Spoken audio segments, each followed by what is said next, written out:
Саламатсыздар ма, құрметті оқушылар? 6 сынып қазақ әдебиеті сабағын бастаймыз. Сабақтың тақырыбы Расул Гамзатов «Менің Дағыстаным».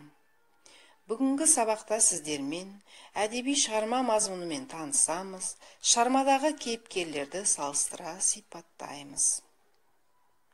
Балалар, алдыңғы сабақтарда сіздер Расул Гамзатовтың «Ана тілі» өлеңімен таныс болдыңыздар. Ал бүгін «Менің Дағыстаным» әңгімесін өтеміз. Сонымен балалар, алдымен әңгіменің аудио нұсқасын тыңдап көрелік. Менің Дағыстаным. Күндердің күнінде Парижде бір дағыстандық суретшіні кездестірдім. Революциядан кейін іле-шала оқуға кетіпті де, итальян қызына үйленіп, еліне қайталмай қалыпты. Тау ішіндегі дәстүрге үйреніп қалған әлгі дағыстандық жігіт көпке дейін өзінің жаңа отанына үйрене алмай жүріпті. Жер жүзін талай шарлап, алыстағы бөтен елдердің жарқ-жұрқ еткен астаналарында да болыпты. Бірақ қайда барса да туған елін аңсап, зарыққан сезім соңынан қалмай қойыпты. Осындай сезімнің бояу арқылы бейнеге қалай айналдырылғанын көргім келді, өзің салған суреттерді көрсетші деп өтіндім. Бір суреттің аты «Елді аңсау» екен. Суретті байырғы авар киімін киген итальянка, суретшінің әйелі, бейнеленген.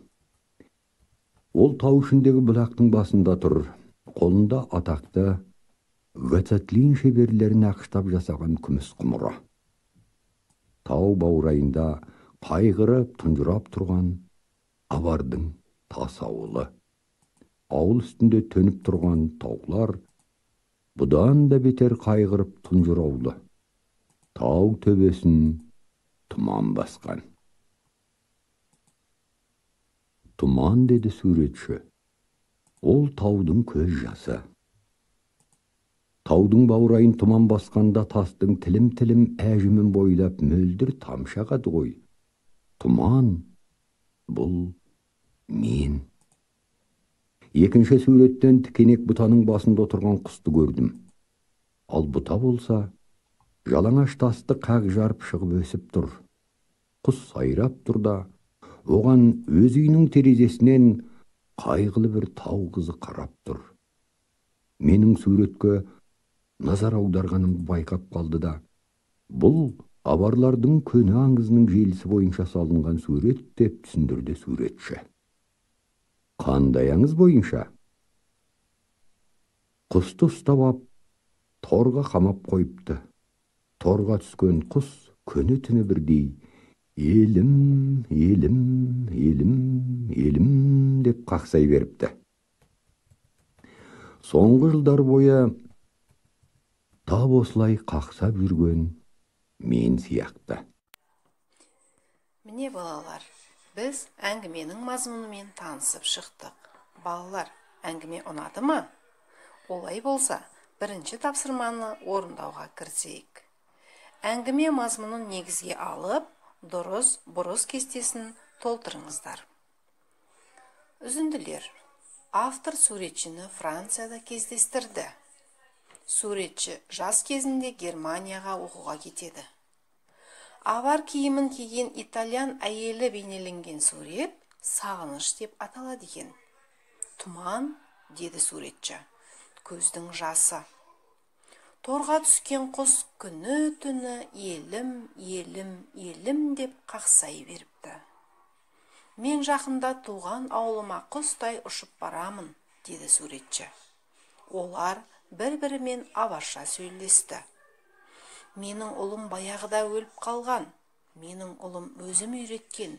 Авар анасы үйреткен тілді ұмытуға тиіс емес, деді анасы.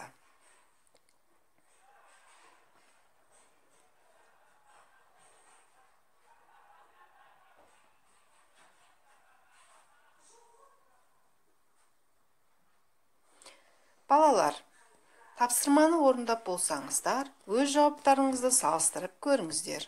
Сіздер тапсырманы өте дұрыс орындады деп сенемін.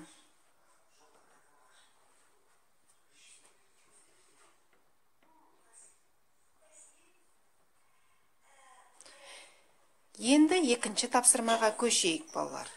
Кейіпкерлерді салыстыра сипаттау. Яғни біз әңгімедегі негізгі кейіпкер суретші мен аңызда айтылатын тордағы құсты салыстырып көрейікші. Бірінші, суретші мен тордағы құстың ортақ белгісі, ұқсастығы неде? Сағынған кездегі олардың әрекеті қандай? Олардың туған жері қай жерде? Туған жерден кету себебі. Және соңғы сұрақ, мүмкіндігі болса, туған жеріне оралар ма еді? Балалар, бейнежазбаны тоқтатып қойып, жоғарыда айтылған мәселе бойынша екеуіне жеке-жеке сипаттама беріңіздер. Ал сәттілік. Міне, балалар, тапсырманы өте жақсы орындап шыққан боларсыздар. Ал кәнекей, жауаптарыңызбен салыстырып көрейікші. Суретшіге де, тордағы құсқа да ортақ белгі, бұл туған жерге деген сағыныш. Сағынған кездегі әрекеті, суретші сағынышын суретке бейнелейді, ал тордағы құс елім-елім деп сайрайды. Туған жері, суретшінің туған жері авар ауылы, таулы өлке болса, тордағы құстың туған жері жалаңаш тасты қақ жарып өскен тікенек бұта. Солай ма, балалар? Туған жерден кету себебі, суретші өз еркімен кеткен болса, тордағы құсты иесі зорлықпен торға қамап қойған. Мүмкіндігі болса, туған жеріне оралар ма еді? Суретші мүмкіндігі болса да, туған жеріне орала алмайды. Ал тордағы құс мүмкіндік болған сәтте тікенек бұтасына ұшып барды. Міне, балалар, біз туған жермен жырақта жүрген суретшіге де, тордағы құсқа да сипаттама жасадық. Бұдан қандай қорытынды шығаруға болады? Әрине, туған жерге деген адам үшін ғана емес, құс екеш құс үшін де ыстық.